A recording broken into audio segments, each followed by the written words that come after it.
এটা হচ্ছে আমাদের গ্রামের কাইটাদো বিল, সেই ঐতিহাসিক একটি কাইটাদো বিল। দেখেন, এখানে আমি হঠাৎ করে এসেছি। দেখেন এই যে আমাদের কাইটাদো বিল। আমি ইতিপূর্বে দেখেছি এই কাইটাদো বিলে প্রচুর পরিমাণ, দেখেন যে এখানে প্রচুর পরিমাণ কস্তুরি পানা ছিল।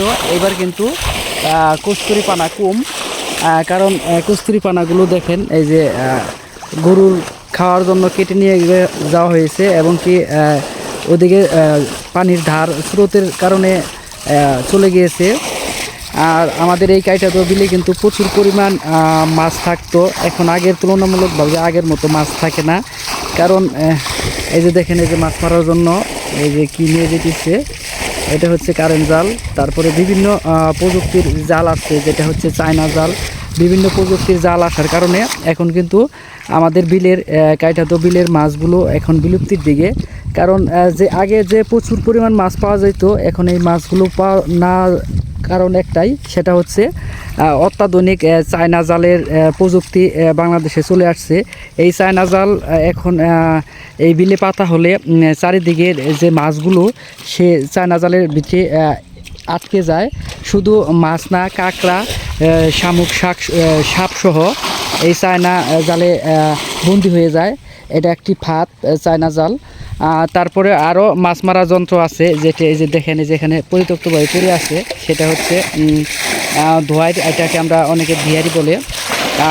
এরা অবশ্যই ভিডিওটি কন্টিনিউ দেখতে থাকেন। এখানে হয়তোবা প্রচুর মাছ আছে, হয়তোবা সাপও থাকতে পারে, যে ঝোপঝাড় দিয়ে ভাই আমার জার দেওয়া হয়েছে, সাপও থাকতে পারে। ভিডিওটা কন্টিনিউ দেখতে থাকেন। অবশ্যই আমাদের কাইটাদো বিলের প্রচুর পরিমাণ মাছ থাকে, ইতিপূর্বে আপনাদের দেখিয়েছি। আর কাইটাদো বিলের ভিউ কিন্তু অসাধারণ। দেখেন আজকে প্রচুর পরিমাণ তাপ, রোদ, আর মাছ মারা কিন্তু আসলে প্রচুর কষ্ট। এমনিতেই কিন্তু মাছ মারা যায় না, আর নিজের হাতে মাছ মেরে খাওয়াটা আসলে অন্যরকম একটা শান্তি, প্রশান্তি। মাছ কিন্তু এই যে ভাই আমার যে পরিমাণ কষ্ট করতেছে, এই কষ্ট কিন্তু মাছ মেরে যে খাবে এরা শান্তি পাবে। আর 200 টাকার মাছ কিনলে কিন্তু 3 দিন খাইতে পারবো ভাই। তা না কিনে নিজের হাতে যে মাছ মেরে খাবে, সেটা হচ্ছে অন্যরকম একটা স্বাদ। আর মাছ মারার কিন্তু আলাদা একটা নেশা মানুষের, সেটা হচ্ছে বসি দিয়ে হোক, জাল দিয়ে হোক, যেটাতে হোক না কেন, মাছ মারার কিন্তু একটা মানুষের নেশা থাকে। ভাই কিন্তু আসলে নেশা আসক্ত। নেশা যদি নাই থাকতো, এই রোদ্রের মধ্যে ভাই যে মাছ মারার জন্য আসছে, ভাই কিন্তু পারলে মাছ কিনেও খেতে পারতো, কিন্তু শখের বশতে এখানে কিছু ঝোপঝাড় দিয়ে জার করেছে। একটি মাছ দেখা যাইতেছে। আর সেই শৈশবের ছোট সময় এই বিলে কাইটাদো বিলে ভাই অনেক মাছ মারতো। এখন বয়স হয়ে গেছে, বিয়ে শাদি করে ফেলেছে, মাছ মারার আগের মতো উৎসাহ নাই। তার জন্য আগের মতো আর মাছ মারে না। আমি ছোট সময় দেখেছি ভাই কিন্তু প্রচুর পরিমাণ মাছ মারতো। ওই যে আরেক ভাই, আমি ছোট থেকে দেখতেছি প্রচুর পরিমাণ মাছ মারে। এরা কিন্তু আসলে বলা যায় মাছের পোকা। এরা যেখানে মাছ না থাকবে, এখানেও যদি হাত দেয়, তারা মাছ ধরে নিয়ে আসতে পারবে। আর এরা আসলে আমি তাদেরকে বলি মাছের পোকা। তো ভাই বড় মাছ আছে, ওই যে ফাল মারলো, হ্যাঁ যে মাছ আছে, শয়তান আছে। আমরা আগে আমি কইছি বক বিনা খেতাইও, মাছ তো বগে খাইছে। আর অরণ হ্যাঁ মাছগুলো বগে খেয়ে ফেলেছে।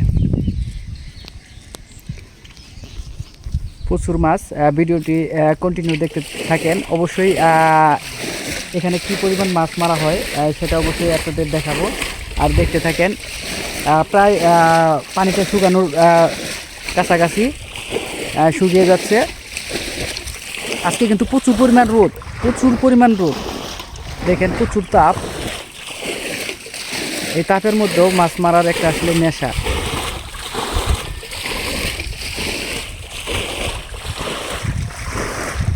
প্রচুর তাপ আজকে তাপমাত্রা মনে হয় 40 সেলসিয়াস তাপমাত্রা। আর পানি সিঁচাটা আসলে অন্যরকম একটা পরিশ্রম। আর এইটা এতটা পরিশ্রম যে জমিতে কোদাল মারা যে পরিশ্রম সেম একই পানি বহন করা এই পাশ থেকে ওই পাশে ফালা আসলে প্রচুর পরিমাণ পরিশ্রম কষ্ট। আর দেখতে থাকেন ভিডিওটি প্রায় শুকানোর দিকে মাছ কিন্তু চারিদিকে চেপে আসছে। এই যে দেখেন যে ওখানে মানে বড় মাছ আছে, দেখাচ্ছি যে ওখানে মানে বড় মাছ আছে। এই যে শুকিয়ে যাচ্ছে, জালি নিয়ে আসতা তাহলে জালির মধ্যে মাছগুলো যে পুটিগুলো যাইতেছে গা, পুটিগুলো যাইতেছে গা। জালি থাকলে মনে করো মাছগুলা ওই যে পুটি মাছ আসাল রাত্রে বিভিন্ন জালালা রাইয়ারা টর্চারিং করে মাছগুলো থাকে না। কুড়া দিছিলা এ হে ও সাইড আছে আছে সবাই মাছ আছে।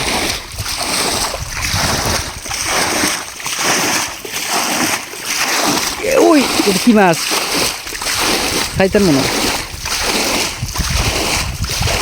মাছ আর ওই পরবর্তী মাছ বেশি থাকবে ওই যে হেরবাজ পাতাগুলা যে পয়সা যাবো না, পাতা পড়ে গেলে ওটার মধ্যে মাছ বেশি থাকে। খাবার দিবা পোলট্রিরা তার। আমি বলছি যে হেরবা গাছের পাতার পড়ে গেলে ডাইলের মধ্যে বলে মাছ গস পরা হে শোল খাইতে পারা হে বড় মাছ। পোলট্রির এক মোট পোলট্রিরা তার ভুসি দিয়ে গেলে না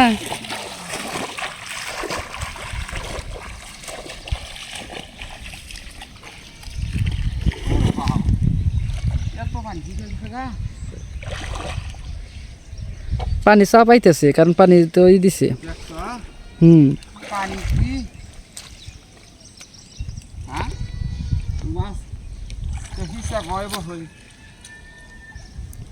হিসা তোমার মেলা কষ্ট হয়ে যাবো গা। আর রোদ্রের কারণে বান্ডা টাইট হয়ে গেছে, এই কারণে কিন্তু তোমার কখনো কষ্ট হইতেছে না। পানি চলে যেতেছে, আর রোদ যদি না থাকতো না বান কিন্তু ঢেলে ভেঙে যেত। রোদ্রের কারণে বান্ডা টাইট হয়ে যেতেছে।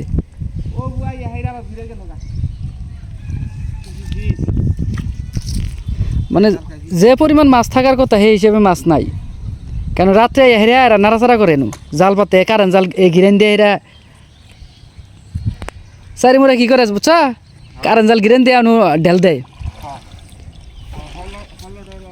হ্যাঁ হলো ডালার আহে মাছ ই তারিখে রোয়া খেতে ঢুকছি। হ্যাঁ রবিক ভাই শুরু থেকেই মাছ খেতেছি।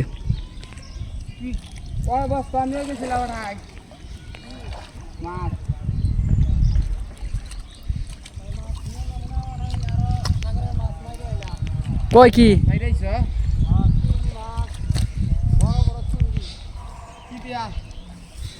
রোদ রাস্তা আছে, গরুটা সরাই দেওয়া লাগবো। খাইতে থাক আমি। আচ্ছা পানি শুকিয়ে আসছে, আমি আইতেছি।